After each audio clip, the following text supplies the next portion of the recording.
To come to Utah to pick up a bike from Salt Cycles or just on a little vacation, you got to put the Crest Trail on your list of trails to ride. And you don't need a Firebird to ride it. It's just kind of fun to have a little bit more travel sometimes. We're coming up on a section called the Spine right here. We go straight, which is the way Tyler and I are going, or down toward the left side.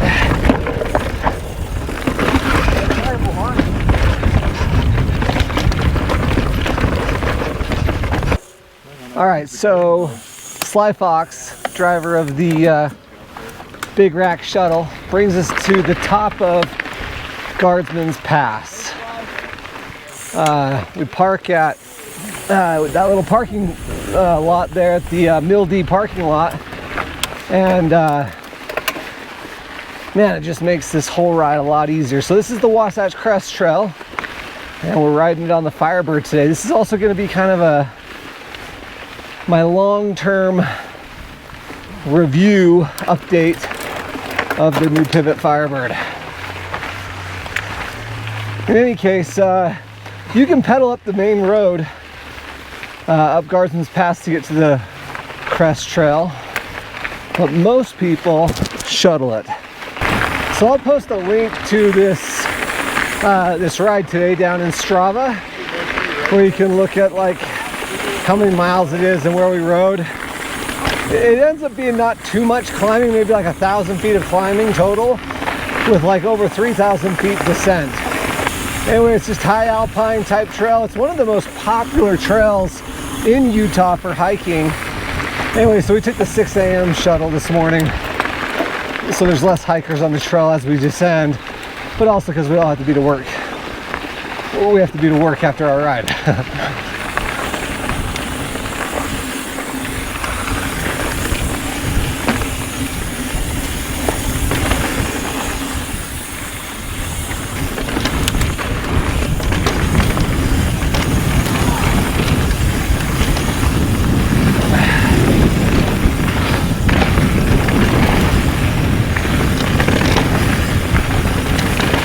So if you haven't already watched my Firebird video that I did up there on Tyler's bike, that orange one there, back in December, that was my first opportunity riding the Firebird, and I liked it. That first week that I rode it, I had it for 4 or 5 days. I really liked it. So Tyler's like 5'7", I'm 5'8". We both typically ride medium bikes most often, but if you watch that video, you'll know that Tyler bought a small, because this size small Firebird is about the same size as a lot of medium bikes from just 2 years ago. So when it came time to replace my previous bike, which was a Rocky Mountain, it just felt more comfortable, and the size medium Firebird was close to a size large, like Switchblade. So I guess what I'm getting at is, if you need to pay attention to sizing on this bike, is all I'm saying. If you're 5'10", 5'11", I think you definitely want to consider a medium, where in other brands or other bikes in the past you may have kind of been in between a medium or a large and gone large. I'm not saying you won't go large, it's just on this bike, definitely consider the sizing. I ended up going with a size small, and I'm 5'8", and I've been really happy with it for the last couple months of riding this thing. I also went with the coil, mainly because, for no other reason other than Tyler had the Air Shock, the X2, the Float X2, and I just wanted to try something different and kind of compare them.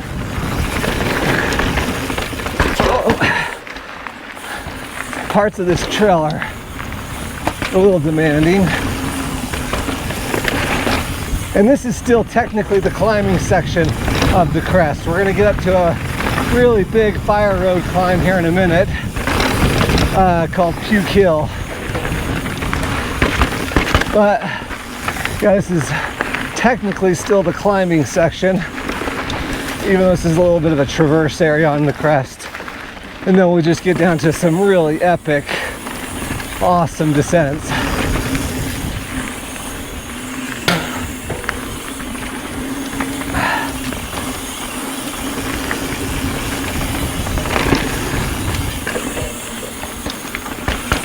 I'll tell you, it's nice to get up here in the mountains, the high alpine mountains with the pine trees, and Utah doesn't really have a lot of loam, like loamy conditioned dirt, but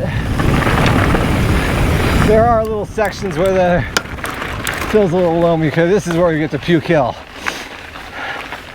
So you just gotta kind of pace yourself. It's a big, long, steep grind. Okay, Tyler and I have been climbing on Puke Hill here for 3 hours. It's actually not that long, probably 5 minutes is all.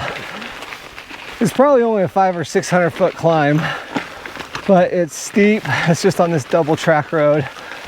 But you got these incredible views. It's about 6:30 in the morning here in Utah, and you probably can't see the views that I'm seeing from my GoPro here, but what a great way to start the day.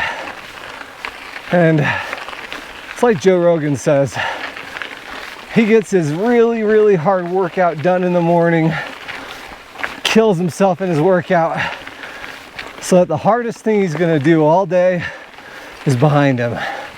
Any difficulties throughout the rest of the day at work, or in other areas of his life, or in your life, will be easy compared to the hard workout you already did. That's the nice thing about getting up and riding every morning. But this Puke Hill is a grind. So if you come ride the Crest Trail and use big rack shuttles,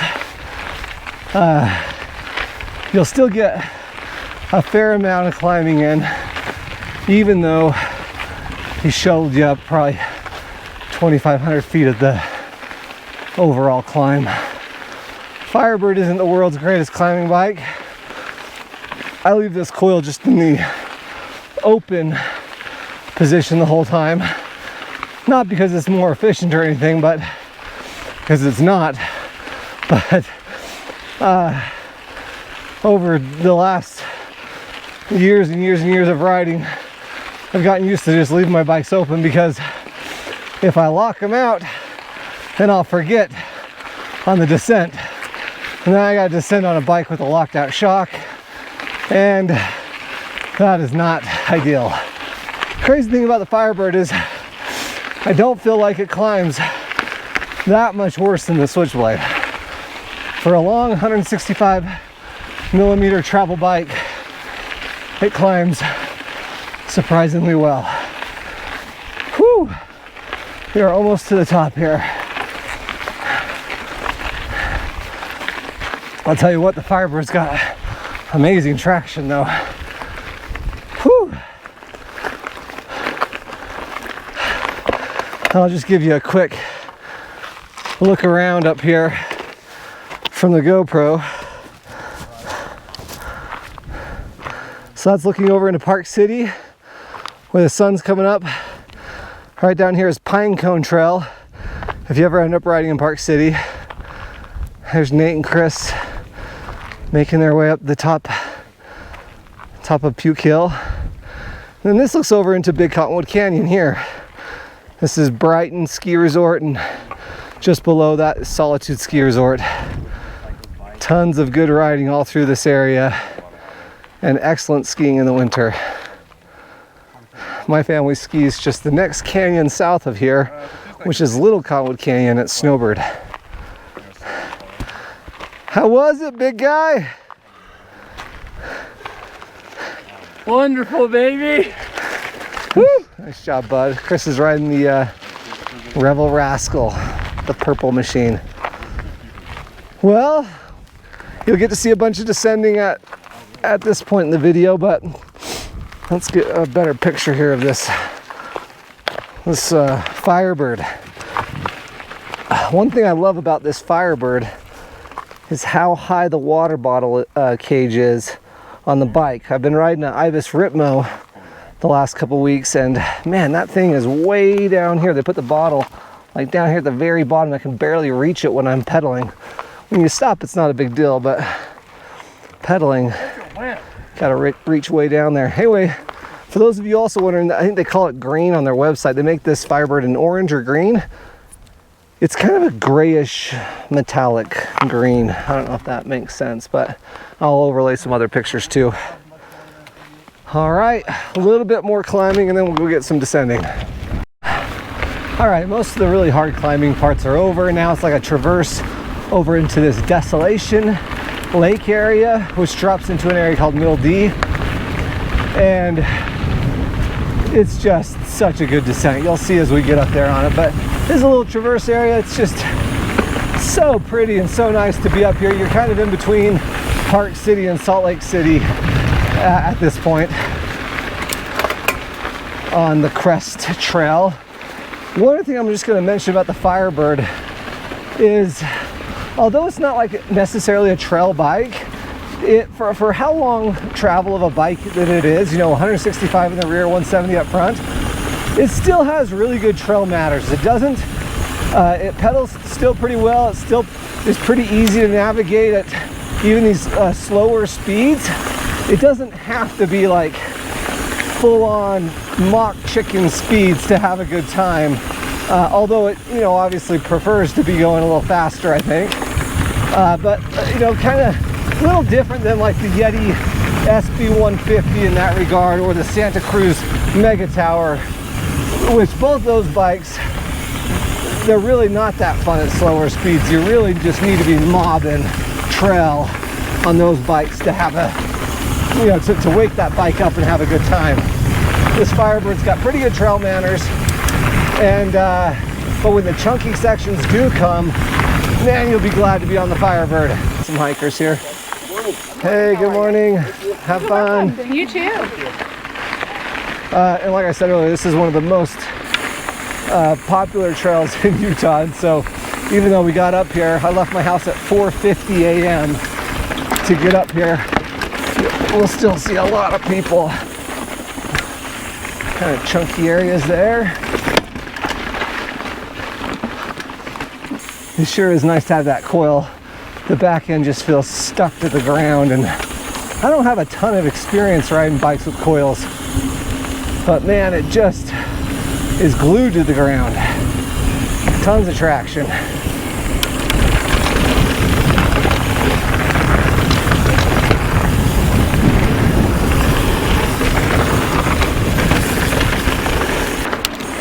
All right, all the climbing is behind us at this point. Little traverse over here, and then it's pretty much all descent, and it's just all really good. If you come to Utah to pick up a bike from Salt Cycles or just on a little vacation, you got to put the Crest Trail on your list of trails to ride. Hey, you don't need a Firebird to ride it. It's just kind of fun to have a little bit more travel sometimes. We're coming up on a section called the Spine right here. We can go straight, which is the way Tyler and I are going, or down toward the left side.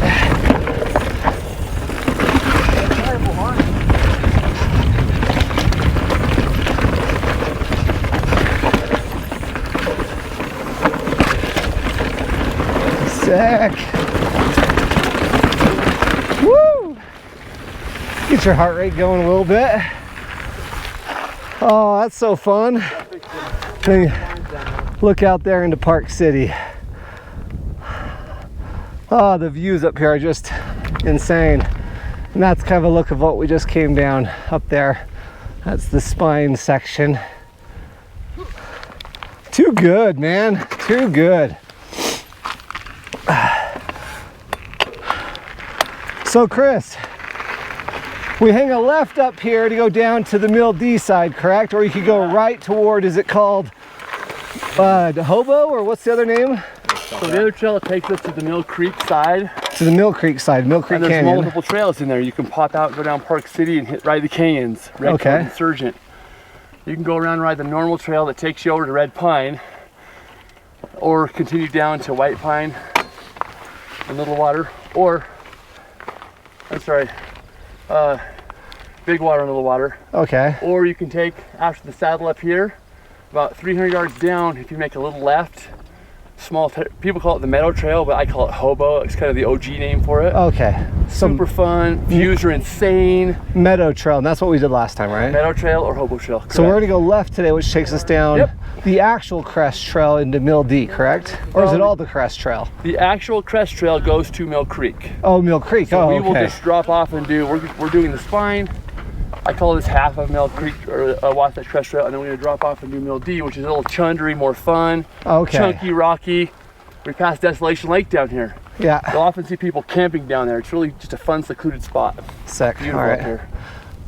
Well, for those of you who haven't met Chris Austin, this is Chris, one of the owners of Salt Cycles. He owns it with his brother-in-law and sister, Amy and Jason. Hey guys. And everyone who's watched my channel has seen Salt Cycles. Oh, you know. Thanks for all the support. Always, always. We really appreciate it. Much love. Thank you. All right. And if you buy a bike from Chris, I think you'd be more than happy to do a big rack shuttle. We'll take you up here. We'll give you the experience. Give you the old shuttle on the Crest Trail. All right, sick. Tyler has to lead though. Tyler has to lead. Yeah, all right, I'll follow Tyler. Let's do it. I always plug Salt Cycles in my videos, I know, but honestly, they are the best guys in the business. They're just good, kind people. And they know a lot about bikes. They have awesome bike mechanics there. And I didn't even go to Salt Cycles until a couple years ago, and they said, hey, we like what you're doing on YouTube. Come check out our bike shop. We'd love to take care of you. And ever since then, I've been going to Salt. Just good people. And that's where I got this Firebird too. I bought this Firebird for them. And they always have tons of good inventory in stock too. And Tyler's just willing to go at a higher speed than I am most days.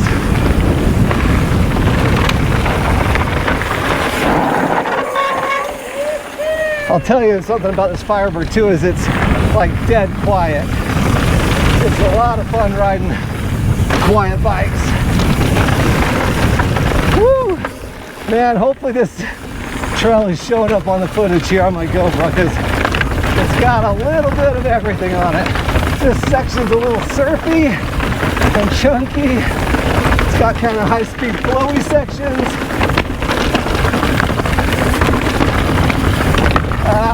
There we go. Woo! But even if you don't like ripping it and you're more of a slower speed rider, you still got to come right up here because it's a lot of fun. You'd be more than capable enough to just ride it at your own speed. But the views and just being up here, look at this meadow we're up here in. It's just unbelievable. I forgot how surfy that section was that we just went through. Yeah. That's pretty loose. I don't remember it being that loose either. I don't remember it being that loose, yeah. Oh, this is a good section.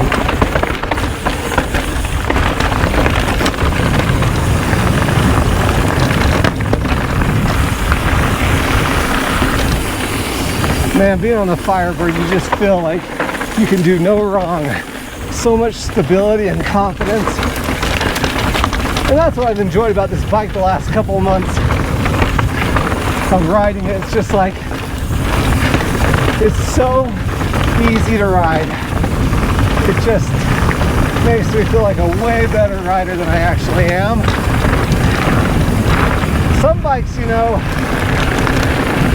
some bikes make you feel like you're riding on your limit more. I would say that's like probably my favorite thing about the Firebird is it's super easy to ride, very neutral riding position, very balanced. I don't have to get too far forward. It doesn't penalize me if I get too far back. It's just an easy bike to ride.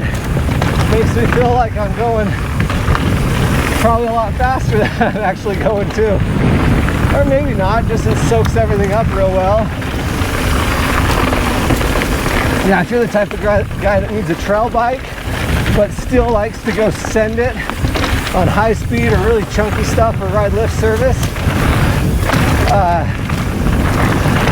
this is just such a good bike that's kind of on that longer travel side of things.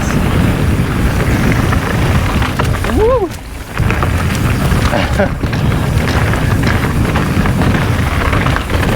Oh, crap. Tyler, hold up.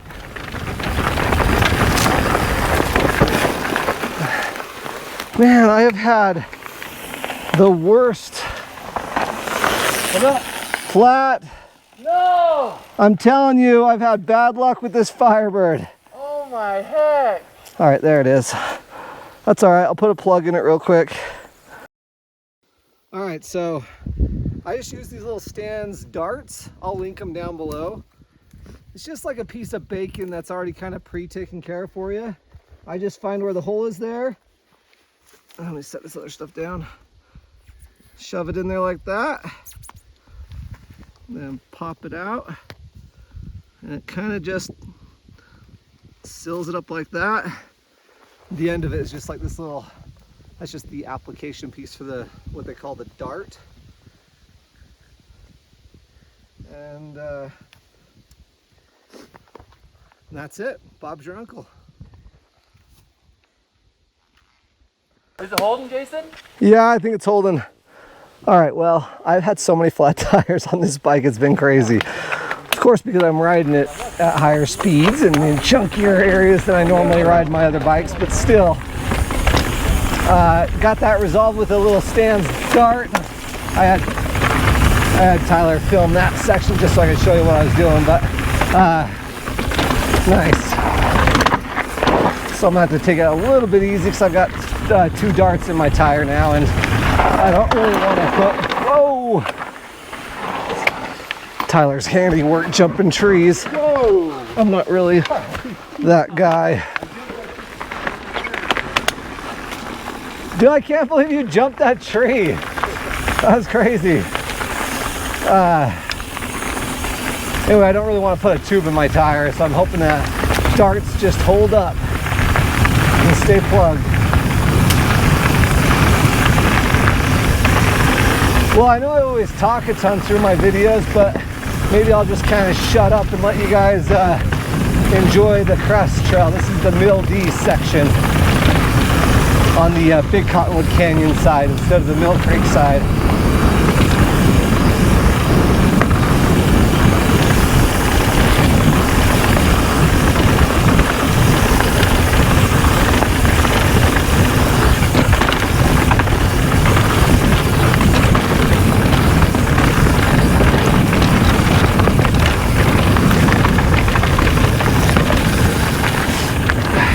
Man, so many good like high-speed sections.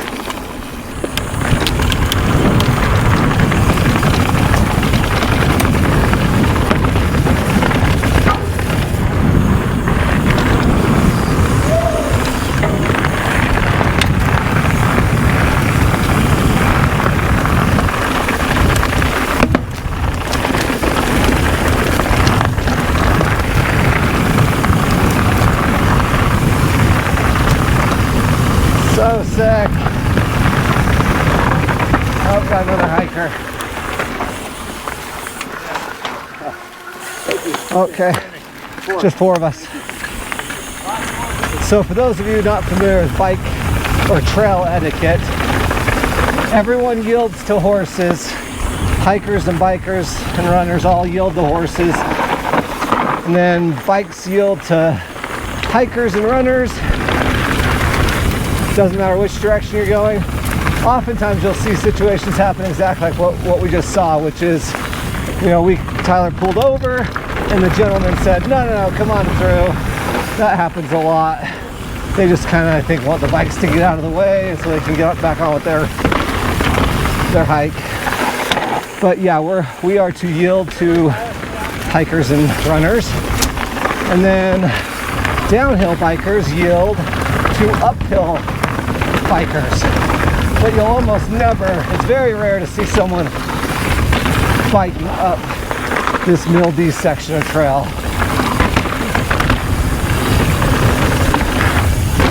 Woo! This is my favorite section down here. Really hope my tire stays put together.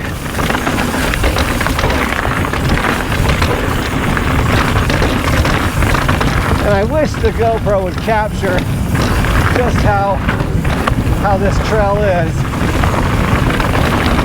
You just have to come right up for yourself.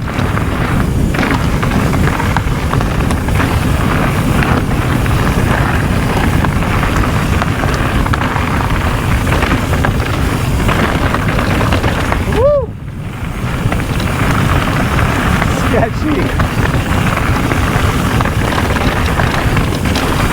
Oh, that's fun.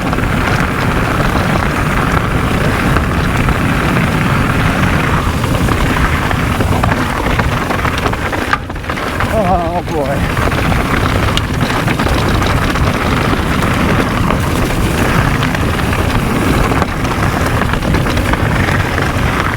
Oh boy.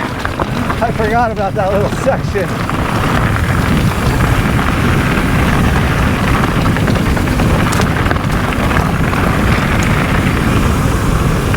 Oh, that is so freaking fun. Let me get back to a little climbing section here, which, as I recall, has got some technical spots. Morning.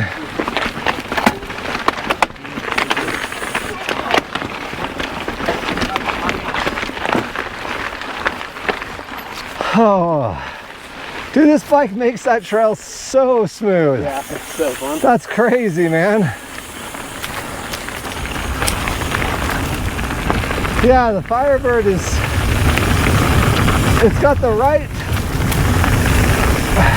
balance between like being a long travel, like composed, stable bike, and still being kind of easygoing and fun, you know. I think honestly a lot of that is attributed to it being a size small. Like for me at 5'8", I'm sure the medium would feel more like a sled a little bit, just like more stable, kind of slightly less maneuverable, I would imagine. Oh, more hikers. Thank you. Yep. Hey, good morning. Have fun. Thanks. Lovely morning, gentlemen. It is. Yeah, take care. Thank you, guys. Yep. See ya. Those guys are getting after it, man. That's awesome. Older guys.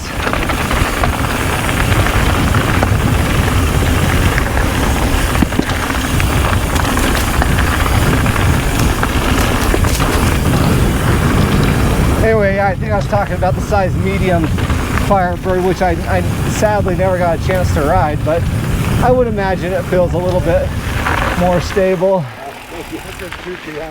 Okay, thank you. We're this size small, and that's honestly, for a lot of guys, so many people are like kind of in that 5'10", 5'11" height, and maybe I can think of my buddy Sam and my buddy Parker are both 5'11", and they both ride medium bikes all the time because they like a little bit shorter travel or a smaller bike. Hello.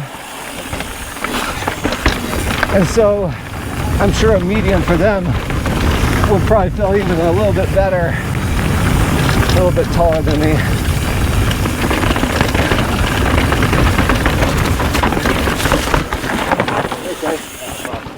Oh. A lot of hikers on this trail though. You got to get the early 5 or 6 a.m. shuttle to avoid dozens and dozens of people. And we're not going to see dozens of people today because we went on a really early shuttle, but I'm just saying, if you want to ride it kind of faster, you got to get up here early.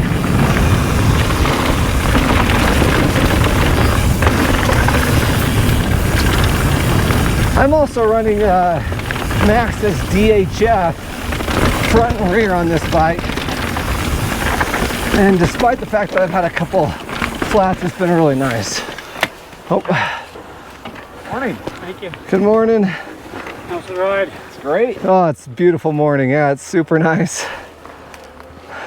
Good day to you, sir. Good day to you. Chris. Sorry to make you guys stop. No, Oh, no, come on through. We're happy. have a good hike. Thanks. Have a good morning. You too. Yep, see ya.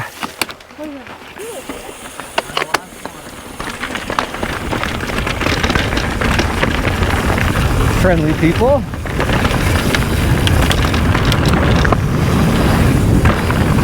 Oh, this section's good too. Toward the bottom of Mill D at this point. We're almost out of this trail system now. This is kind of, for Utah, this is the loamy section. Can you call this loam, Tyler, or no? It's loamy, it's just pretty flat. This is like lots of pine needles and the dirt's like softer feeling. Whoa, Tyler. Nice.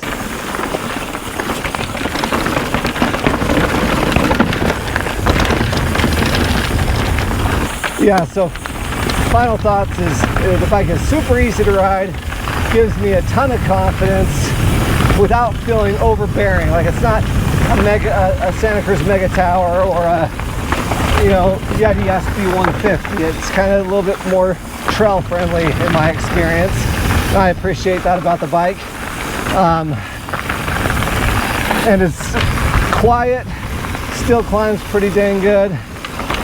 Yeah, it's a fun bike. And just like that, we're out. All right, that was fun.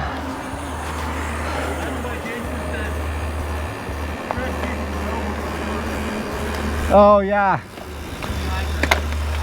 So he'll do bear traffic. Oh, that was so much fun. That's pretty good, baby. Thanks, Chris. Wonderful ride, gentlemen. Turn that off. And unstrap my bra for me. Dude, my clip came loose doing that, so like my right foot, I couldn't get a clip